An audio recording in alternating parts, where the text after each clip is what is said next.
नमस्कार, मैं दीपक शर्मा और मेरे YouTube मंच पर आपका स्वागत। दोस्तों, आज का दिन कहीं ना कहीं विपक्ष के लिए, अपोजिशन के लिए एक उम्मीद भरा दिन कहा जाएगा। आज आम आदमी पार्टी के फायरब्रांड नेता संजय सिंह को जिस तरह जमानत मिली, इस जमानत ने कहीं ना कहीं ईडी की पोल खोल दी। ईडी जिस केस की तफ्तीश कर रही थी पिछले 1.5-2 साल से, शराब घोटाले की, जिसमें कई बड़े नेता, केजरीवाल से लेकर मनीष सिसोदिया तक, जिनको सलाखों के पीछे डाला गया है, इस केस की पूरी जैसे कलई खुल गई हो। धागे धागे, रेशे रेशे अदालत में आज ईडी के खुल गए। और सच ये है कि जिस ईडी को देश की सबसे ताकतवर एजेंसी कहा जाता है, इस ईडी ने आज अदालत के सामने सरेंडर कर दिया। और ये सरेंडर दरअसल मोदी और शाह के लिए एक बहुत बड़ा झटका है, क्योंकि ईडी के सरेंडर से, ईडी की पोल खुलने से मोदी और शाह का जो सबसे बड़ा चुनावी प्लान था, सबसे जो सीक्रेट प्लान था, जिसको मैं आपको आगे बताऊंगा, उस प्लान की भी कलई खोल दी, पानी फेर दिया।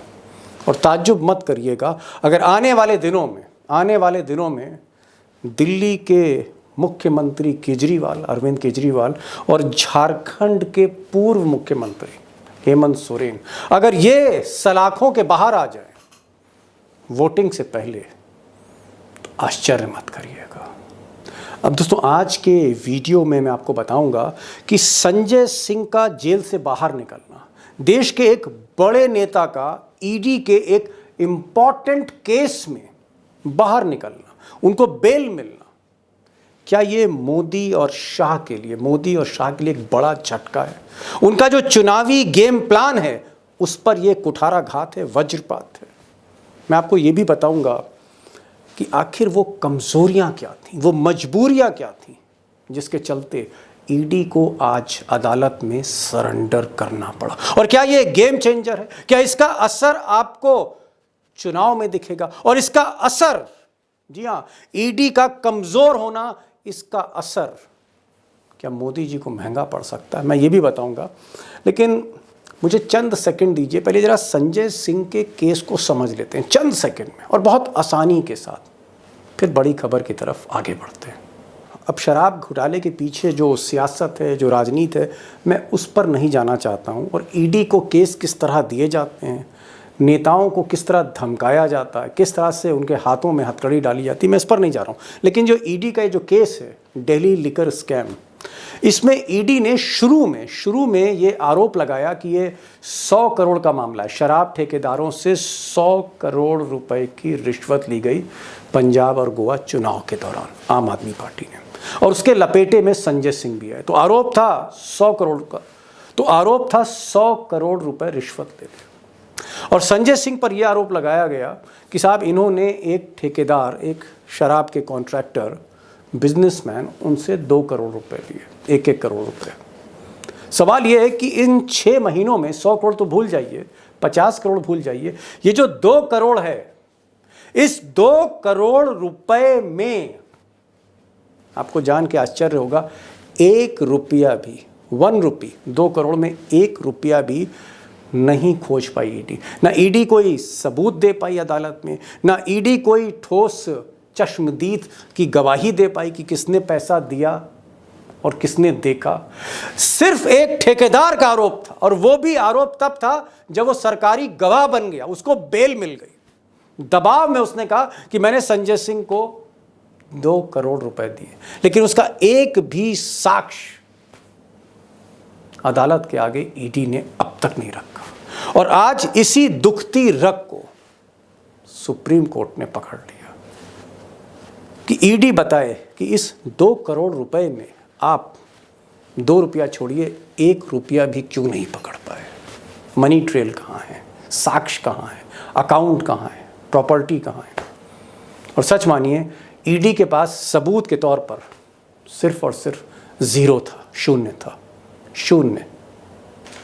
अब दोस्तों, संजय सिंह के मामले का दूसरा पहलू भी जान लीजिए, ये भी बड़ा दिलचस्प है और चर्चा में है, विवाद भी है इस पर, कि आखिर ईडी ने संजय सिंह की जमानत का विरोध क्यों नहीं किया। बेल पर ऑब्जेक्शन रेज क्यों नहीं किया? दरअसल जब सुप्रीम कोर्ट ने कहा, जस्टिस खन्ना ने कहा कि भाई सबूत कहाँ है, ये केस तो बिना सबूत के तैयार किया गया है, ये जो केस का जो स्ट्रक्चर है एकदम कमजोर है, ये जीरो केस है, फ्लैट केस है, इसमें कोई एविडेंस नहीं है, इसमें कोई मनी ट्रेल नहीं है, इसमें कोई रिकवरी नहीं है, इसमें कोई डॉक्यूमेंट्री एविडेंस नहीं है। और बोलते बोलते जस्टिस खन्ना ने कह दिया कि ये तो ऐसा लगता है कि ये केस जो है बिना किसी स्ट्रक्चर पर खड़ा है। अब ऐसा कहते हैं कि तब ईडी को लगा, ईडी के वकीलों को लगा कि कहीं ऐसा ना हो कि जस्टिस खन्ना इस केस को ही खारिज करते हैं, और अगर इस केस को ही वो खारिज कर देते या वो ये कह देते कि केस बनता ही नहीं है, सेक्शन 45 जो पीएमएलए की है उसमें आपने गलत तरीके से अरेस्ट किया, ये केस बनता ही नहीं है, अगर सुप्रीम कोर्ट अपने फैसले में बेल देते देते ये कह जाती है तो हकीकत यह है कि केस ही खत्म हो जाता। और अगर ये केस खत्म होता तो ना सिर्फ ईडी की किरकिरी होती, बल्कि इस केस में जितने भी बड़े बड़े नेता पकड़े गए, चाहे वो मनीष सिसोदिया हों या फिर अरविंद केजरीवाल हों या फिर केसीआर की बेटी कविता हो या और भी कई बड़े नेता हैं, ये सब के सब एक झटके में छूट जाते हैं। और शायद इस मुकाम पर, इस मोड़ पर ईडी को लगा कि सरेंडर करना ही बेहतर है। अब संजय सिंह, जिनको बड़ा फायर ब्रांड नेता कहा जाता है, संजय सिंह जिनको उनके पार्टी के लोग शेर कहते हैं और जिनको आज कहा जा रहा था कि ये शेर जब से जेल में है तो जख्मी हो गया, तो ये जो जख्मी शेर बाहर आएगा और जिस तरह से पार्टी की कमान संभालेगा और जिस तरह से पार्टी के इलेक्शन कैंपेन को स्टीयर करेगा या फिर इंडिया अलायंस को आगे बढ़ाएगा, उसको लेकर तरह तरह की चर्चाएं कि संजय सिंह के बाद क्या दिल्ली की जो घमासान है, पंजाब की जो घमासान है, उसमें कहीं ना कहीं बीजेपी को नुकसान होगा। और नुकसान सिर्फ दिल्ली और पंजाब में नहीं है, संजय सिंह को बेल मिलने के बाद क्या और भी बड़े नेताओं को बेल मिल सकती है। भले ही सुप्रीम कोर्ट ने कहा कि भाई संजय सिंह का मामला थोड़ा पिक्यूलियर है, इसको नज़ीर ना बनाया जाए, लेकिन सच्चाई ये है कि एक बार जब दरवाज़ा खुलता है ज़मानत का तो फिर खुल ही जाता है। तो क्या और लोगों को भी बेल मिलेगी और मोदी जी के सामने वो लोग खड़े हो जाएंगे जिनको मोदी जी सलाखों के पीछे रखना चाहते थे चुनाव तक? क्या होगा? What's going to happen now? क्या ये गेम चेंजर है? क्या यहाँ से बाजी पलट सकती है? दो खास मेहमान होंगे, लीगल एक्सपर्ट होंगे न्यूयॉर्क से हमारे साथ, सीनियर एडवोकेट अशोक अरोड़ा, और राजनीति की जो उठा पटक है पर्दे के पीछे, उस पर सेकंड ओपिनियन हम लेंगे अशोक वानखेड़े साहब से। चलते हैं अशोक वानखेड़े साहब से जो दिल्ली में हैं और अशोक अरोड़ा सीनियर एडवोकेट जो न्यूयॉर्क में। अशोक जी, आज जिस तरह से जज साहब ने कहा, सुप्रीम कोर्ट ने कहा कि भाई ये केस बनता नहीं है और इसमें कोई भी सबूत ईडी इकट्ठा नहीं करे, मैं आपसे पूछ रहा हूं कि 6 महीने से ईडी कर क्या रही थी? 6 महीने से ईडी सिर्फ कुछ नहीं कर रही, 6 महीने से ईडी जो बार बार रिमांड लगा देती है, हम एविडेंस ला रहे हैं, मनी ट्रेल ला रहे हैं, 100 करोड़ रिकवर होना है। ये जो नर्सरी का बच्चा होता है ना, आप 1 साल के बच्चे को, लॉ स्टूडेंट को भी भेज दो सरकारी वकील बना के, वो कह देगा जी ये इस पे चार्ज है 100 करोड़ का, हम रिकवर कर रहे हैं, हमें रिमांड दे दो। तो कोर्ट्स भी रिमांड दे देती हैं। कितना टाइम दे दो? 6 महीने, 6 months is a long time. ये संजय सिंह जो 6 महीने जेल रहे, इसका हर्जाना कौन देगा? Is it A small thing?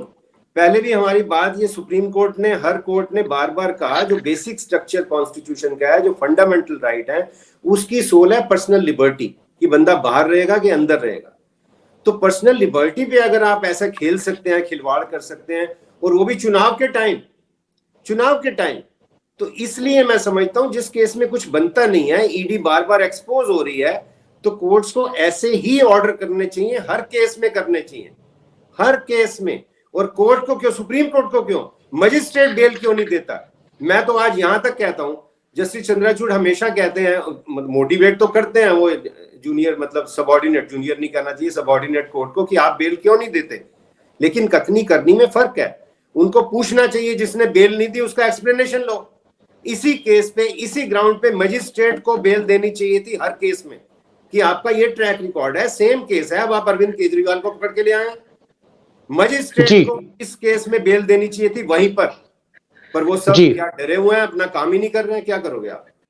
डरे। आपने कहा कि कहीं ना कहीं मजिस्ट्रेट से लेकर हाईकोर्ट के जज तक डरे हुए हैं। बहरहाल आज आपने स्वागत किया कि सुप्रीम कोर्ट ने अंततः हिम्मत दिखाई। टाइगर, मैं आपके पास आ रहा हूं। जिस तरह से संजय सिंह के खिलाफ कोई सबूत नहीं, आज सोचिए कितनी शर्मिंदगी का सामना ईडी को करना पड़ा है कि जज जो है कपड़े उतार रहा है ईडी की, इस देश की सबसे बड़ी जांच एजेंसी, और कह रहा है कि आपके पास कोई सबूत नहीं। आप कह रहे हो कि 1 करोड़ संजय सिंह को दिए, उसमें से 1 पाई आप रिकवर नहीं कर पाए। आपको क्या लगता है कि टाइगर, ईडी पूरी तरह से आज जैसे हमाम में कोई नंगा हो जाता है, आज पूरी तरह से ईडी एक्सपोज हो गई? मोदी सरकार को अब तक का ये सबसे बड़ा झटका है। देखिए दीपक भाई, नंगा वो होता है जो कपड़े पहने हो। ओहो, शर्मसार वो होता है जिसको शर्म हो, जिसने शर्म हया बेचकर सरकार के दरबार में नृत्य करना शुरू कर दिया और सरकारी आकाओं के सामने पूंछ हिलाना शुरू कर दिया, पैर चाटना शुरू कर दिया। उसको आप किस शर्म लिहाज, देखिए 2014 के बाद ये शब्द बैंड हो गया हमारे देश में। तो टाइगर मैसेज क्या गया आज? संजय सिंह जिस तरह से बेदाग कहा कि भाई ऊपर तो कोई दाग ही नहीं, मैसेज क्या है ये? सारी दुनिया को पता है कि भ्रष्टाचार के बगैर राजनीति होती नहीं, लेकिन आटे में नमक रहता है। नमक का आटा सिर्फ बीजेपी गूंथना जानती है।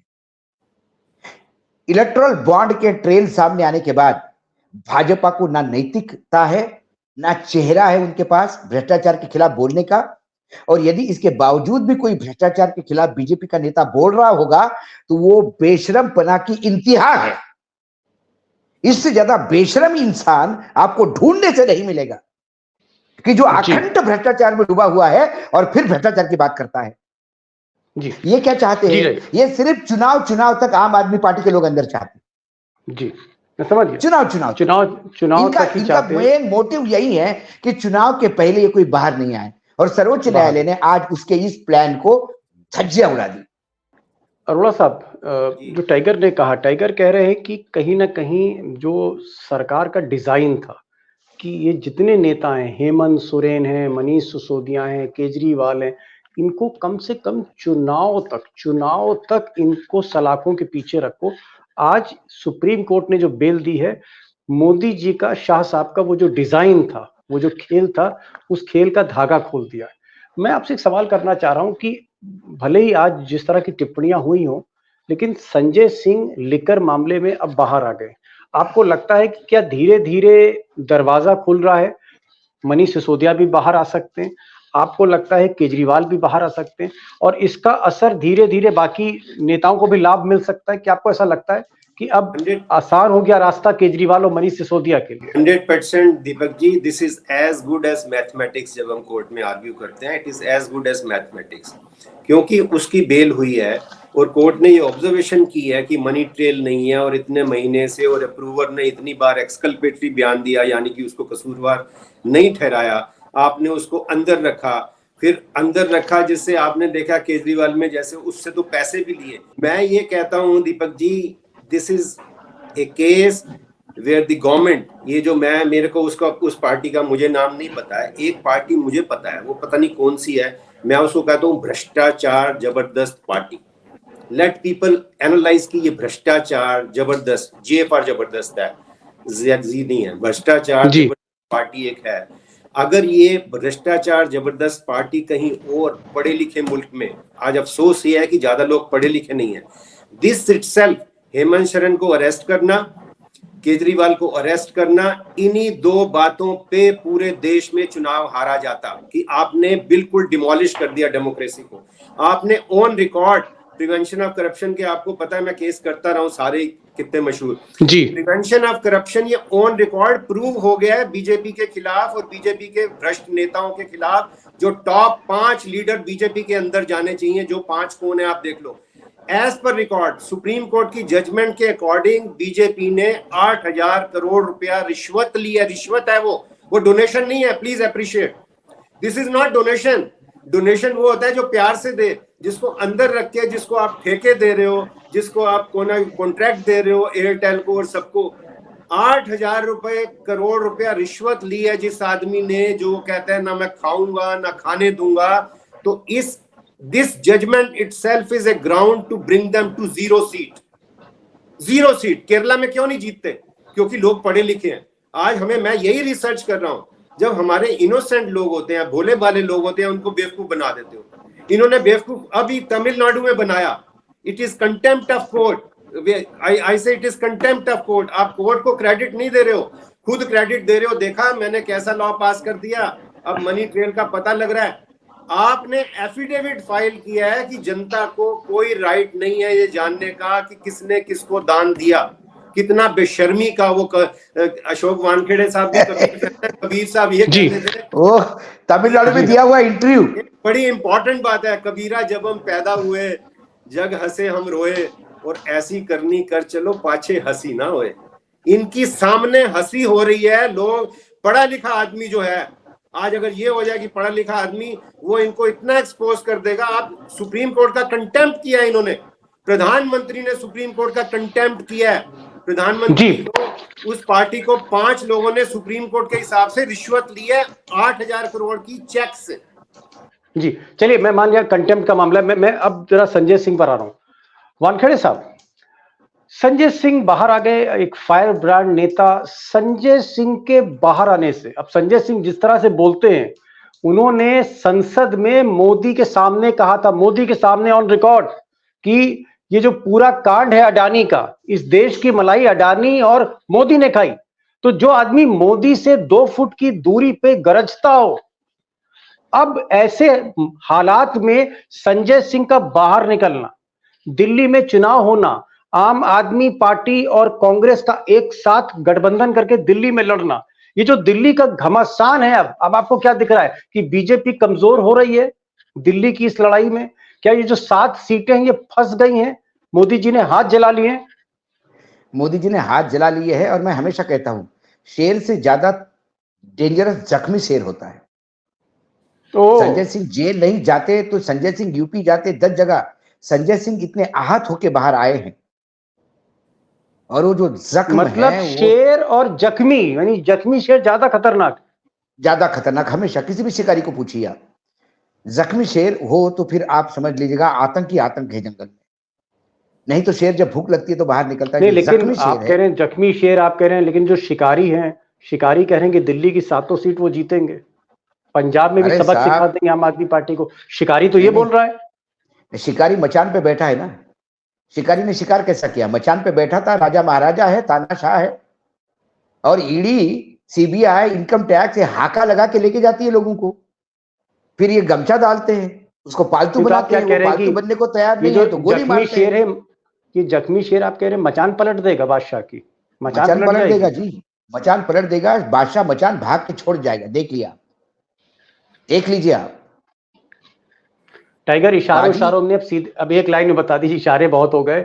ये बताइए 7 सीटों पे क्या होने वाला है, ये बताइए। 7 सीटों पे जो बीजेपी क्लीन स्वीप कर रही थी, और मैंने भी कहा था कि आम आदमी पार्टी और कांग्रेस भी इकट्ठा हो गई तो भी 7 सीटों का टिल्ट फेवरेबल बीजेपी के साथ होता है। कारण पिछले चुनाव का डाटा देखूं तो मैं ये सब 50% के ऊपर बीजेपी की सीटें थी।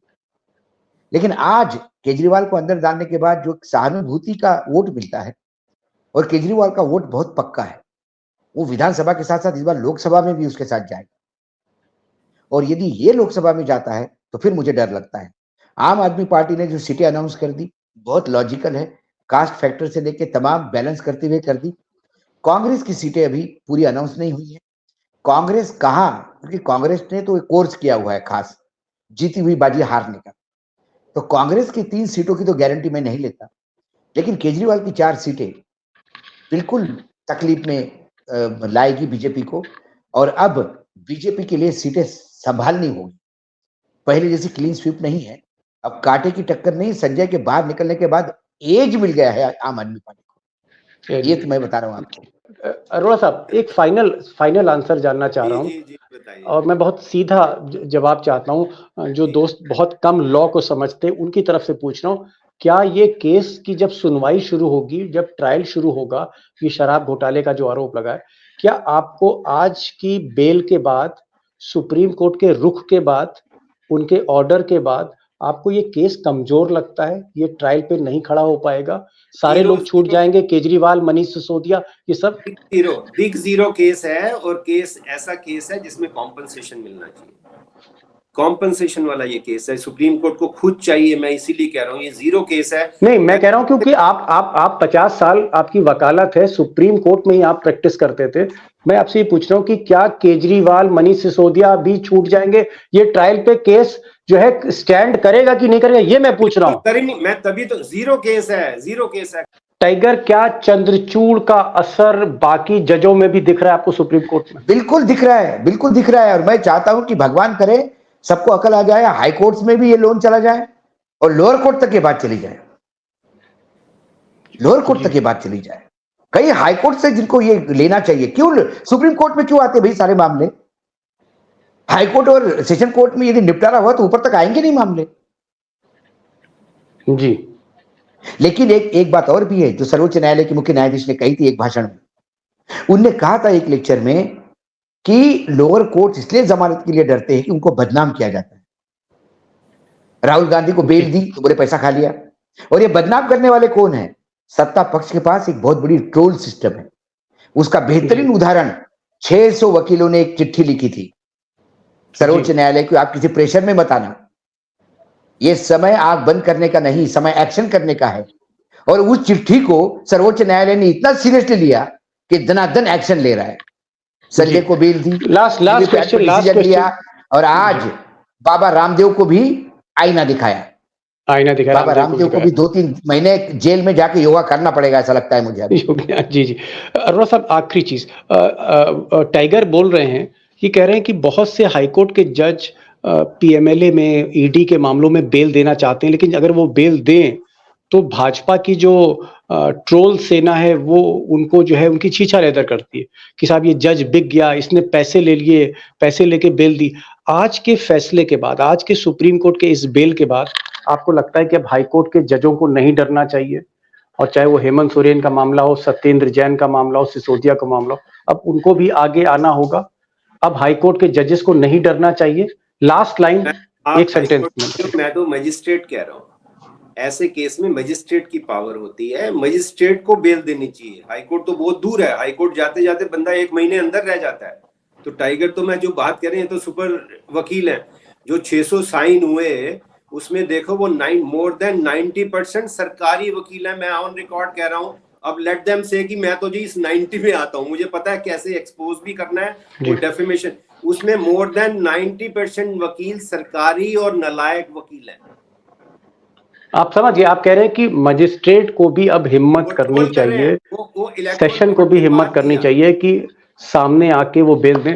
टाइगर आप आए और अरोड़ा साहब आप आए, एक चीज जो निकल के सामने आ रही कि कहीं ना कहीं एक छोटी खिड़की खुली है राहत की, और चुनाव में जो एक लेवल प्लेइंग फील्ड की बात हो रही थी, कम से कम सुप्रीम कोर्ट की तरफ से एक देश को संदेश है, विपक्ष को संदेश है कि डरो मत, आगे बढ़िए, हम हैं, हम जो है कहीं ना कहीं आपको इंसाफ देंगे।